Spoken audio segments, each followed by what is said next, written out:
ಇತ್ತೀಚೆಗೆ ನಾವು ನೋಡ್ತಾ ಇದ್ದೀವಿ RSSನ ಶತಾಬ್ದಿ ಅಂದರೆ 100 ವರ್ಷದ ಒಂದು ಸಂಭ್ರಮದಲ್ಲಿ ಎಲ್ಲೆಡೆ ಹಿಂದೂ ಸಮಾಜೋತ್ಸವ ಅನ್ನೋ ಕಾನ್ಸೆಪ್ಟ್ ಮಾಡ್ತಾ ಇದ್ದಾರೆ.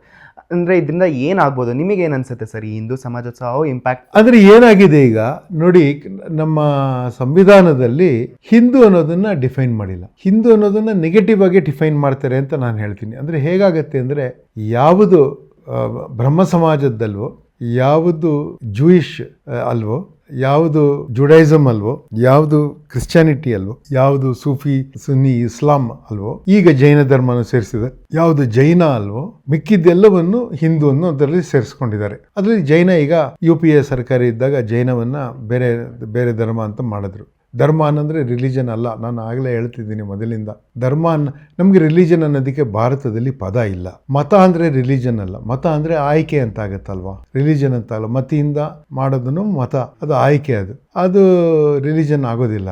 ಅದು ನಮಗೆ ರಿಲಿಜನ್ ಪದ ಇಲ್ಲ, ಯಾಕಂದರೆ ರಿಲಿಜನ್ ಕಾನ್ಸೆಪ್ಟ್ ಇಲ್ಲ ಸನಾತನ ಧರ್ಮದಲ್ಲಿ.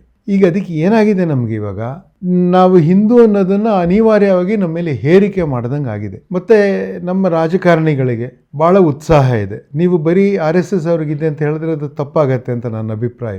ಈಗ ಇತ್ತೀಚೆಗೆ ಒಂದು ಜಾತಿ ಸರ್ವೆ ಮಾಡಿದಾಗ ಹಿಂದೂ ಅನ್ನೋದ್ರಲ್ಲೇ ಎಷ್ಟು ಥರದ್ದು ಭಾಗಗಳನ್ನು ಭಾಳ ನಮ್ಮ ಕ್ರಿಯಾಶೀಲ ರಾಜಕಾರಣಿಗಳು ಹುಡುಕಿ ಮಾಡಿದ್ರು ಅಂತ ನಾವು ನೋಡಿದ್ದೀವಿ.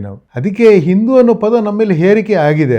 ನೀವು ಆ ಪದ ಹೇರಿಕೆ ಮಾಡಿದ ಮೇಲೆ ಅದು ಪೋಲರೈಸೇಷನ್ಗೆ ಭಾಳ ಒಳ್ಳೆ ಬಳಕೆಗೆ ಸಿಕ್ಕಿದೆ.